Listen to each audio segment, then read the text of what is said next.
Okay, yeah. So then, and also just to clarify, all right, so basic concepts. Babylon, a city that reigneth over the kings of the earth.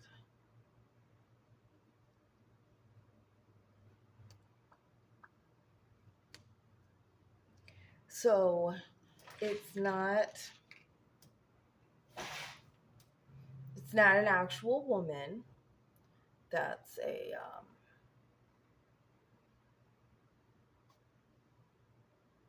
stop.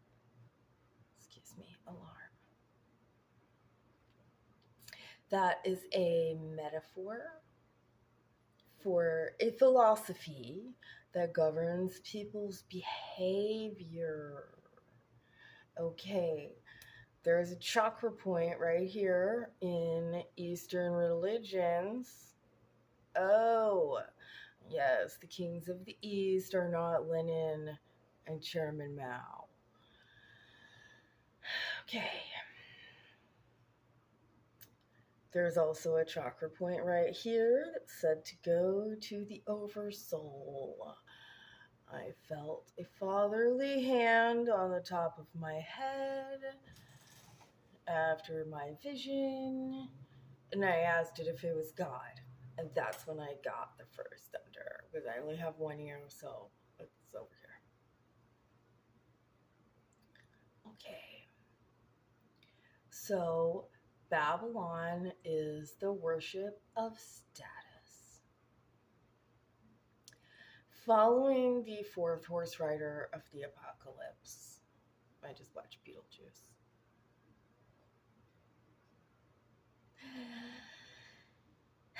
Everybody started thinking about money. His name is Death, and hell followed with him. The love of many will grow cold. So people stop giving a shit about their fellow man, and they're gonna do whatever they have to do to pay their rent and get a little extra for themselves. And for the women, what does that mean? Especially in a time when they're not allowed to have jobs or own property. Mmm, gosh, I wonder where those harlots come from. Okay, so just exactly right now, every single body in at least this country, except for maybe like five missionaries and some crazy people that have been diagnosed with some kind of mental illness. They're autistic or they're schizophrenic and their brain just goes differently than yours and mine do. So maybe them. But pretty much it's so much a part of our daily lives that no one even notices that it's there. And they certainly don't consider the possibility that there's an alternative way to live.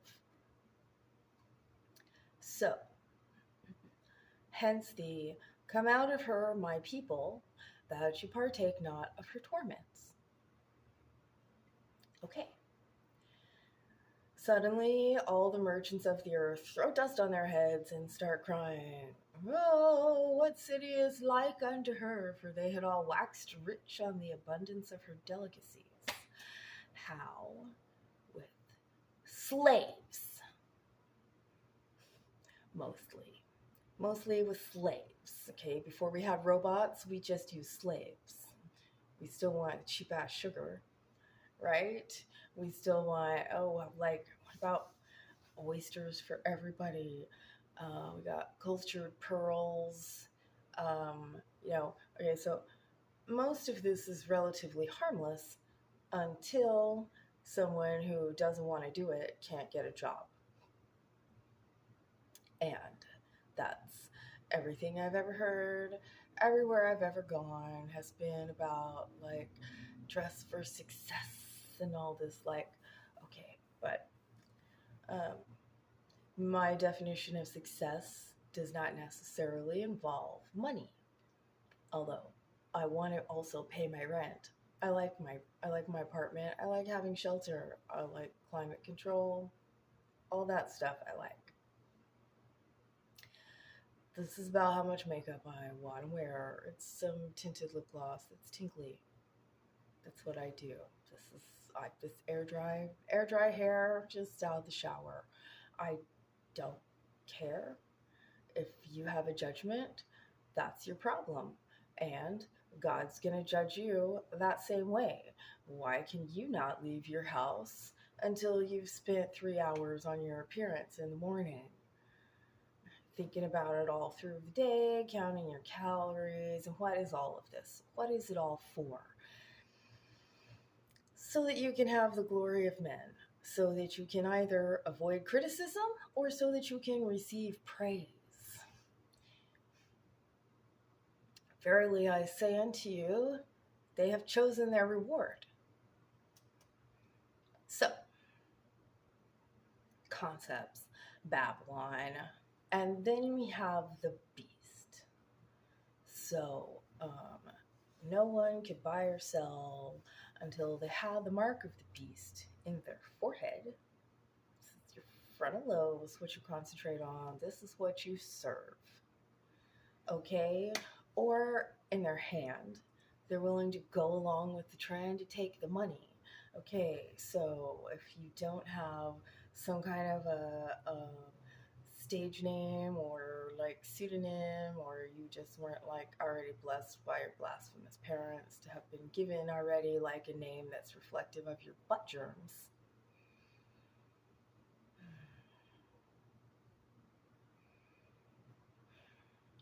I'm really very angry.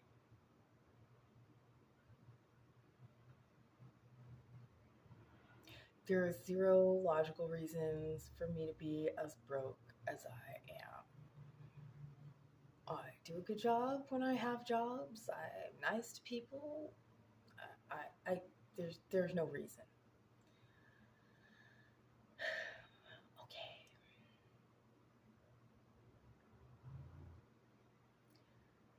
Okay. And so then, just to clarify, here I am. I applied for 2 weeks of unemployment, but I only got one. So now, okay, so I lost my job and I've gotten another job, but I'm not going to get paid in time to renew my lease, pay my electric bill, and my account's going to go into overdraft because my insurance payment's up. So what? What is the solution? And I have, voices, not really voices, but ideas that are floating over here. I've sorted them, you see, right? Not really on purpose, but that's what happened. And over here is the beast. And over here is Babylon. And where is like not one of those? I don't know. As far as I can tell, it's only at my house. It's the only place it is. Some of the church people appear to have like just gotten over the whole appearance thing. The cars. Why, Donald? What did you say? Saturday Night Live people, you can make any joke about me at all. But don't say I have less money than I have. You can make jokes about my penis, you can make fun of my marriage, you can make fun of my hair, you can call me fat, anything you want to say, but don't say I'm poor. Don't say I'm not rich. Because but just here in our society, like, yeah, well, how much money you have means how smart you are. Right? Yeah.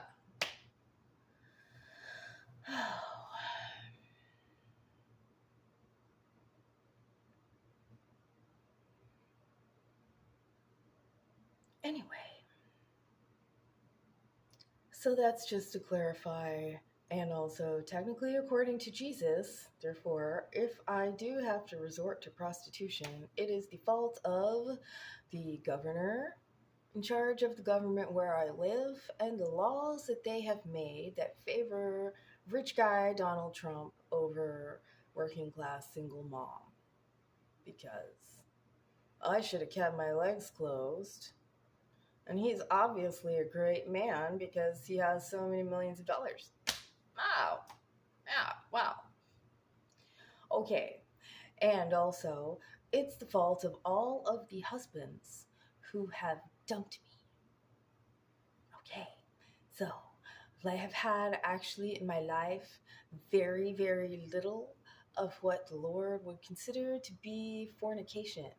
And like 99.98% of the sex that I had, like some of it was like just to get out of an awkward situation. I take that on myself. I accept that.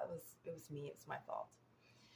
I've been date raped a couple of times. I just to like throw this out for the men. It wasn't violent. I consider it half my fault because I sort of consented. We didn't do that back then. This is all new. But then I took it back. So like I changed my mind after I let him get going. So that was rude on my part. But you know, it's not rude enough to have sex with somebody when you're not feeling it, right? You don't care, right? That's one of those things where like, so just be rude. It's better to just be rude. It's actually less rude to just be rude.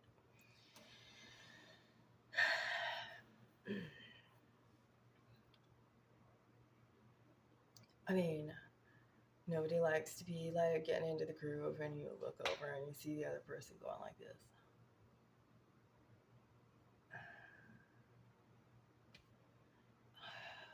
I gotta do dishes. Okay, so sometimes it's better just to be like, it's less rude to be rude. Sometimes they yell at you, but then they're gonna leave. They always do. Every time you guys get mad about something, you stomp off. Like that's according to Jesus. I'm perfectly within my rights to just walk the other way, and whoever's the next guy that comes over and start trying to get with me, that's your fault because you threw a temper tantrum and stormed off. Ah, yeah. Okay, so all of the sex that I've had, which has been, more than really that I wanted to have, has been either legal because we were married in the eyes of the Lord, or else it was adultery, in which case it was this guy's fault for dumping me. So, this is where we're at. And sometimes I sort of know what guys are thinking, but mostly, like, I'm not really. I do know that they usually think I'm kind of messy.